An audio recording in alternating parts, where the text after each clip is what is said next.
कानपुर की पिपरगवां ग्राम करौली स्थित लवकुश आश्रम के करौली शंकर धाम के शंकर महादेव के नाम से विश्वविख्यात पिछले 3 वर्षों से अपने दैनिक आध्यात्मिक व सनातन धर्म की दिशा में वैदिक रीति रिवाज से देश विदेश के जन कल्याणकारी कार्यक्रमों के तहत देश विदेश में अक्सर खास चर्चा का विषय बने रहते हैं। करौली शंकर महादेव द्वारा पूरे भारत को नशा मुक्त, रोग मुक्त, शोक मुक्त भारत का संदेश देने का लक्ष्य उन्होंने तय किया है, जिसके तहत कठिन व जटिल तपस यात्रा व दंडवत यात्रा करने का काम पिछले कई महीनों से भक्तों द्वारा जारी है।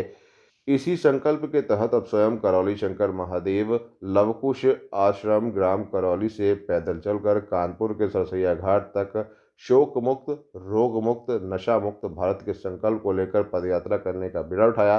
करौली शंकर महादेव के लवकुश आश्रम से तपस पद यात्रा निकाली गई।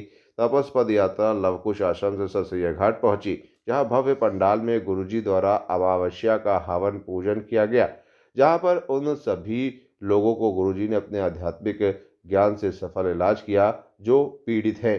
भक्तों का विश्वास जीतने वाले करौली शंकर महादेव के साथ 10,000 से ज्यादा की संख्या में भक्त रोग मुक्त, शोक मुक्त यात्रा में शामिल हुए। बता दें कि लाखों की संख्या में भक्त मानसिक बीमारी से ठीक होकर स्वस्थ हुए हैं। वहीं करौली शंकर महादेव ने बताया कि आज का आयोजन पितृ की शांति के लिए किया जा रहा है।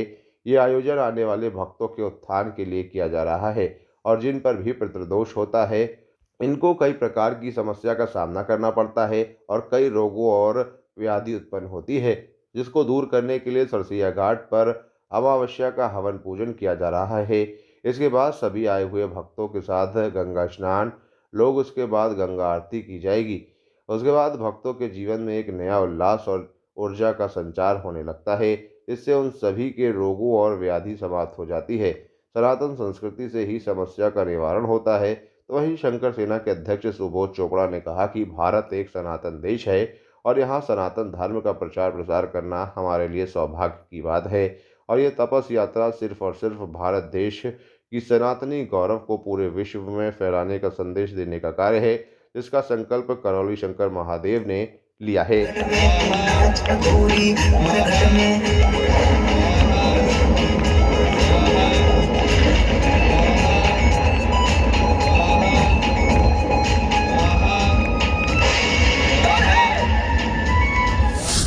तपस यात्रा का मतलब ये है कि अपनी तपस्या, स्वयं के किए गए अच्छे कर्म, ईश्वर से जुड़ के ईश्वर के प्रति आस्था, विश्वास, श्रद्धा के तहत जो किया जाता है, उसमें तपस यात्रा भी है, जिसको एक शब्द तपश्चर्या से लिया गया। और ये रोग मुक्त भारत और शोक मुक्त भारत के लिए ये पद यात्रा है। जो दंडवत यात्रा भी लोग यहाँ से करते हैं आश्रम के लिए, वो भी रोग मुक्त और शोक मुक्त भारत के लिए है। रोग मुक्ति, शोक मुक्ति का अर्थ है कि शारीरिक और मानसिक व्याधियाँ, कष्ट दूर हों, और वो ईश्वर कृपा से ही दूर होती हैं। जादू टोना, झाड़ फूँक, टोना टुटका से ये सब चीज़ें दूर नहीं होती हैं। तात्कालिक क्षणिक कोई उपाय कर ले, लेकिन हमेशा के लिए दूर करने के लिए ईश्वर कृपा ही आवश्यक है। और वो कृपा तभी बरसेगी जब पितृ मुक्ति हो जाएगी। जब पितृ मुक्ति होगी तभी रोग और शोक से मुक्ति होगी। तो यहाँ जो आयोजन है वो पितृ मुक्ति का आयोजन है। जी, किस तरीके का भव्य प्रोग्राम सरसैया घाट पे आज होने वाला है? हाँ, एक हवन होगा, दिव्य हवन यहाँ, जो पितृमुक्ति के लिए है, सामूहिक हवन है, ताकि पितृमुक्ति सबकी हो।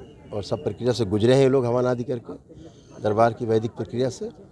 और इसके पश्चात अभी रात में गंगा महाआरती होगी, कल प्रातः से रुद्राभिषेक, फिर सब धार्मिक आयोजन कल है। सरसैया घाट किस तरीके से बदलने वाला है, क्योंकि आपने इसको बोल लिया है एक तरीके से? सरसैया घाट बहुत अद्भुत घाट है, इस कानपुर में सबसे प्राचीन घाट है और हम लोग बचपन की यादें हैं यहाँ की। तो यहाँ का हमेशा जब कोई घाट की बात आती तो सरसैया घाट पहले दिमाग में आता है। आज भी सब बड़े आयोजन, गंगा जितने अमावस्या स्नान है, जितना भी गंगा मेला है, सब सरसैया घाट पे ही चला आ रहा है पुराने समय से हमारे यहाँ। तो आज भी यादों में तो सरसैया घाट ही रहता है। अब इसको और अच्छा बनाना है ताकि परिवार आ सकें यहाँ पे और यहाँ जो होने वाली गंगा महाआरती उसमें शामिल हो सकें। रविवार जो आयोजन अभी इन लोगों ने फिलहाल किया है, भंडारा आदि हो, प्रसाद ग्रहण करें, यहाँ पर आयोजन हो, गोष्ठी हो, बैठक हो और लोगों को उसका महत्व पता चले कि गंगा का महत्व क्या है। अभी तो नई पीढ़ी गंगा को बस एक नदी समझ के उसका सुमिरन करते हैं। बाकी अभी कोई आस्था, विश्वास, श्रद्धा बहुत कम लोगों में है, लेकिन गंगा में एक अद्भुत शक्ति है कि अगर इसमें गंगा में स्नान करता है तो जितनी भी निगेटिविटी रहती है नकारात्मक शक्तियाँ रहती। गंगा में स्नान करने मात्र से अमावस्या के दिन बह जाती हैं, इसलिए हमारे महापुरुषों ने अमावस्या के स्नान हमेशा तमाम उसमें रखा।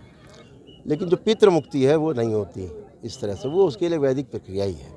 तो दरबार उसकी वैदिक प्रक्रिया कराता है और आस्था विश्वास श्रद्धा से जुड़ के ये लोग जो दंडवत यात्रा पद यात्रा करते हैं और फिर सामूहिक हवन में भाग लेते हैं, इनकी पितृमुक्ति होती है और उसका लाभ इन्हें तत्काल तत्क्षण मुक्ति के तत्काल बाद मिलता है। इनको दिखता है कि हम रोग मुक्त हुए, शोक मुक्त हुए। युवा पीढ़ी पितृमुक्ति को नहीं मानता है और किस तरह से ये मानने का प्रश्न नहीं है, ये अनुभव का मामला है। युवा पीढ़ी, आप मेरे सामने 100 लड़के खड़े कर दो जो नहीं मानते हैं, अगले दिन से सबसे ज़्यादा मानने वाले वही होंगे, क्योंकि वो जान चुके होंगे। जानने के आधार पर जो मानना होता है वो सर्वश्रेष्ठ है।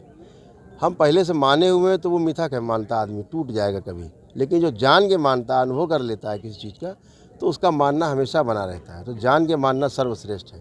केवल मान लेना आस्था के अनुसार वो ज़्यादा दिन नहीं चलता, अनुभव के आधार पर जो मानना होता है वो हमेशा के लिए चलता है। तो दरबार अनुभव कराता है, ये अनुभव वाला दरबार है। जब प्रक्रिया में शामिल होता है, आदमी अनुभव करता है, तो खुद ही बताता है कि भाई एकदम करेक्ट, सही बात है। इस तरह का दरबार कब तक लगता रहेगा आगे?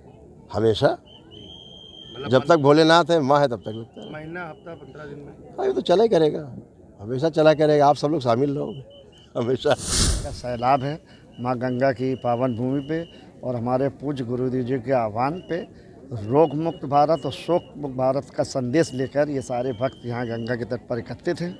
सबसे पहले अभी हमारे गुरुदेव जी के माध्यम से यहाँ पे पितृ जो मुक्ति होती है उसका कार्यक्रम होगा, हवन होगा और उसके बाद हम सारे लोग 40 से 50 हज़ार भक्त भक्ति के रस में डूबेंगे और सनातन का जो संदेश है उसको सार्थक करने का प्रयास करें। जुड़े हमारे न्यू कॉन्सेप्ट पॉकेट मनी के साथ और कमाएं अपनी पॉकेट मनी। जल्दी उठाएं अपना मोबाइल और अपना CV हमें मेल करें info@democraticnews@gmail.com पर। डेमोक्रेटिक आई न्यूज़ चैनल को लाइक करें, शेयर करें, सब्सक्राइब करें और बेल आइकन दबाएं।